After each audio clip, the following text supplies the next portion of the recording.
பிரியமானவர்களே, ஆண்டவராகிய இயேசு கிறிஸ்துவின் நாமத்தினாலே உங்கள் யாவரையும் அன்போடு கூட நான் வாழ்த்துகிறேன். ஆண்டவர் கிருபையாய் நமக்கு கொடுத்த இந்த புதிய நாளுக்காக முதலாவது நாம் ஆண்டவருக்கு நன்றி சொல்லுவோம். ஊற்று தண்ணீரே எந்தன் தேவ ஆவியே, ஜீவநதியே என்னில் பொங்கி பொங்கி வா.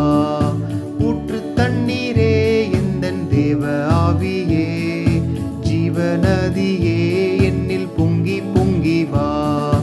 ஆசீர்வதியும் என் நேச கர்த்தரே, ஆசீர்வதியும் என் நேச கர்த்தரே. ஆவியின் வரங்களினால் என்னை நிரப்பும், ஆவியின் வரங்களினால் என்னை நிரப்பும். ஊற்று தண்ணீரே எந்தன் தேவ ஆவியே, ஜீவநதியே என்னில் பொங்கி பொங்கி வா.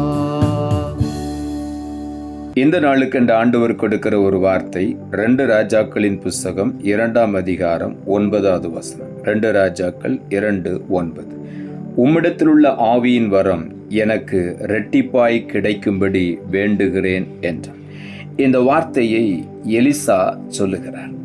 எலியாவுக்கு பணிவிடைக்காரனாயிருந்த எலிசா, எலியாவை ஆண்டவர் சுழல் காற்றிலே பரலோகத்துக்கு எடுத்துக்கொள்ள போகிற போது எலியா எலிசாவோட கூட கில்காலிலிருந்து புறப்படுகிறார்.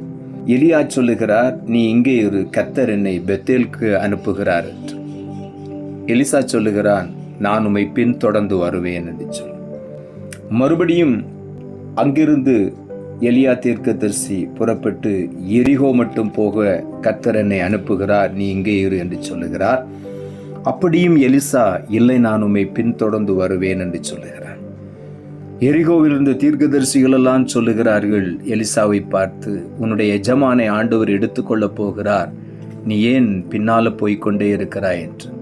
அவனுடைய உள்ளத்தின் ஆழத்திலே ஒரு பெரிய எதிர்பார்ப்போடு அவன் போய்கொண்டிருக்கிறான். ஆகவே அவன் சொன்னான், நீங்கள் சும்மா இருங்கள், எனக்கு தெரியும் என்று சொல்லி அவன் புறப்பட்டு போகிறான். கர்த்தர் மறுபடியும் எலியாவை யோர்தானுக்கு போகச் சொல்லுகிறார். அப்பொழுதும் எலிசா பின்தொடர்ந்து போகிறான்.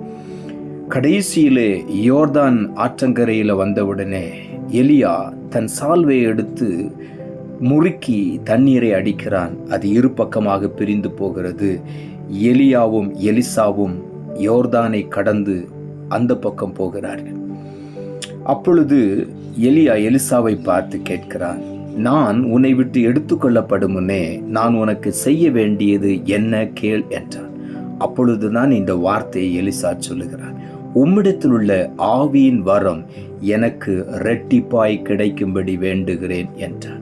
அவனுடைய எதிர்பார்ப்பெல்லாம் என் எஜமானை ஆண்டவர் வல்லமையாய் பயன்படுத்துகிறார், அவருக்கு நான் ஒரு பணிவிடைக்காரன் தான். ஆனாலும் எலிசாவுடைய உள்ளத்தின் ஆழத்தில் இருந்த ஒரு வாஞ்சை, எப்படியாயினும் என் எஜமானிடத்தில் இருக்கிற வல்லமையை நான் 2 மடங்கு பெற்றுக்கொள்ள வேண்டும் என்று.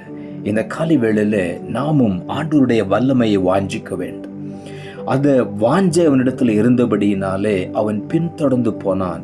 எலியா கடைசியில கேட்கிறான், உனக்கு நான் என்ன செய்ய வேண்டும் கேள். அப்பொழுதுதான் அவன் உள்ளத்தை திறந்து சொல்லுகிறான், உம்மிடத்தில் உள்ள ஆவியின் வரம் எனக்கு இரட்டிப்பாய் கிடைக்கும்படி வேண்டுகிறேன் என்று.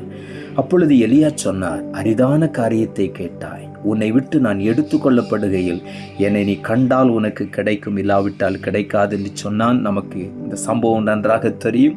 அவன் பின்தொடர்ந்து போய் அப்படி பேசிக்கொண்டே இருக்கும் பொழுது எலியா சுழல் காற்றிலே பரலோகத்தில் எடுத்துக்கொள்ளப்படுகிறார். இந்த எலிசா நின்று கொண்டு தன்னுடைய வஸ்திரங்களை கிழித்து அவன், என் தகப்பனே என்று சொல்லி அவன் கதற ஆரம்பித்தான். மேலிருந்து எலியாவின் சால்வை அப்படியே கீழே இறங்கி வந்தது. அந்த சால்வையை எடுத்துக்கொண்டு எலிசா புறப்பட்டு போகிறான். அதே யோர்தான் கரையிலே போனவுடனே அதே சால்வையை முறுக்கி அந்த யோர்தானிலே அடிக்கிறான். எலியாவின் தேவன் எங்கே என்று சொல்லி அந்த யோர்தான் 2ஆக பிளக்கிறது.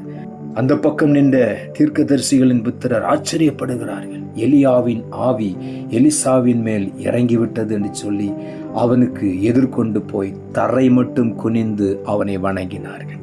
இந்த காலை வேளையில கர்த்தருடைய ஆவியானவர் நமக்குள்ளே இருக்கும் பொழுது, அந்த வல்லமை நமக்குள்ளே இருக்கும் பொழுது நாம் அசாதாரணமானவர்களாய் மாறிவிடுகிறோம். இந்த காலை வேளையில இந்த வல்லமையை நாம் வாஞ்சிக்க வேண்டும் என்று ஆண்டவர் விரும்புகிறார். இயேசுவை போல நாம் மாற வேண்டும் என்று விரும்புகிறார். ஆகவே தான் சங்கீதம் 68:18 சொல்லுகிறது, தேவரீர் உன்னதத்துக்கு ஏறி சிறைப்பட்டவர்களை சிறையாக்கி கொண்டு போனீர். தேவனாகிய கர்த்தர் மனுஷருக்குள் வாசம் பண்ணும் பொருட்டு துரோகிகளாகிய மனுஷர்களுக்காகவும் வரங்களை பெற்றுக் கொண்டீர் என்று இங்கே எழுதப்பட்டிருக்கிறது. காலை வேளையில நமக்காக ஆண்டவர் வரங்களை ஆயத்தப்படுத்தி வைத்திருக்கிறார். 1 கொரிந்தியரின் புஸ்தகம் 12:31 சொல்லுகிறது, இப்படி இருக்க முக்கியமான வரங்களை நாடுங்கள், இன்னும் அதிக மேன்மையான வழியை உங்களுக்கு காண்பிக்கிறேன் என்று ஆண்டவர் அப்போஸ்தலனாகிய பவுல் மூலமாய் கொரிந்தியருக்கு எழுதுகிறார். இப்படி இருக்க முக்கியமான வரங்களை நாடுங்கள், தீர்க்க தரிசன வரத்தை நாடுங்கள் என்று சொல்லுகிறார். எல்லா வரங்களையும் நாடுங்கள் என்று சொல்லுகிறார். இந்த காலை வேளையிலே நாம் வரங்கள் பெற்றவர்களாய் காணப்பட வேண்டும் என்று ஆண்டவர் விரும்புகிறார்.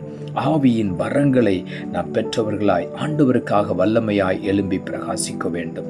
யோவான் எழுதின சுவிசேஷம் 14:12 சொல்லுகிறது, என்னை விசுவாசிக்கிறவன் நான் செய்கிற கிரியைகளை தானும் செய்வான், இவைகளை பார்க்கிலும் பெரிய கிரியைகளையும் செய்வான் என்று ஆண்டவராகிய இயேசு சொன்னார். நீங்களும் நானும் இயேசுவை விசுவாசிக்கிறோம் என்றால் இயேசு செய்கிற கிரியைகளை நாம் செய்ய வேண்டும். அவைகளை பார்க்கிலும் பெரிய கிரியைகளை செய்ய வேண்டும் என்று ஆண்டவர் நம்மிடத்தில் எதிர்பார்க்கிறார். ஏதோ ஆண்டவரை ஏற்றுக்கொண்டோம் கடந்து போகிற ஒரு அனுபவம் இல்லை. ஆண்டவருடைய வல்லமையை பெற்று வரங்களை பெற்று ஆண்டவருக்காக எழும்பி பிரகாசிக்கிறவர்களாய் இருக்க வேண்டும் என்று ஆண்டவர் விரும்புகிறார்.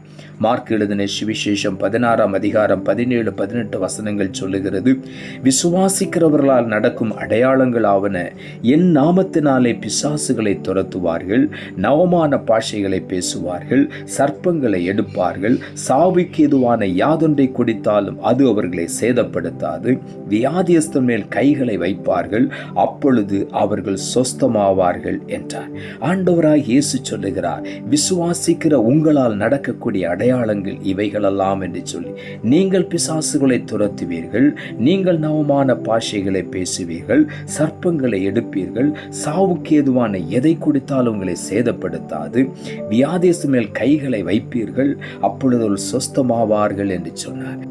ஆகவே தான் எலிசா என் எஜமானிடத்திலிருந்த வரம் எனக்கு வேண்டும் என்று பின்தொடர்ந்து போய்கொண்டே இருந்தான். கடைசி வரைக்கும் பின்தொடர்ந்தான். அந்த வரத்தை பெற்றுக்கொண்டு திரும்பி வந்தான். இந்த காலை வேளையில நமக்காக ஆண்டவர் வரங்களை ஆயத்தப்படுத்தி வைத்திருக்கிறார். நாம் இயேசுவை போல வல்லமை உள்ளவர்களாய் மாற வேண்டும் என்று. ஆகவே இந்த காலை வேளையில வரங்களை வாஞ்சிப்போம். ஆண்டவரிடத்தில் கேட்போம், ஆண்டவரே எனக்கு இரட்டிப்பான வல்லமை வேண்டும், எனக்கு இரட்டிப்பான அபிஷேகம் வேண்டும். எலிசாவை பெற்றுக்கொண்டதை போல, எலிசா எலியாவிடத்திலிருந்து பெற்றுக்கொண்டதை போல எனக்கு அந்த வாஞ்சை வேண்டும் ஆண்டவரே.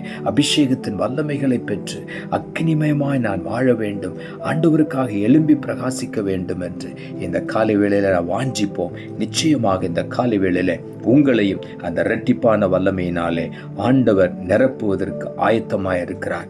அவரை போல நாமும் அற்புதங்களை செய்கிறவர்களாய் வியாதியஸ்து மேல் கரங்களை வைத்த பொழுது அவர்கள் சுகமடைவதை நாம் பார்க்க வேண்டும் என்று ஆண்டவர் விரும்புகிறார். பிசாசுகளை துரத்த வேண்டும் என்று ஆண்டவர் விரும்புகிறார்.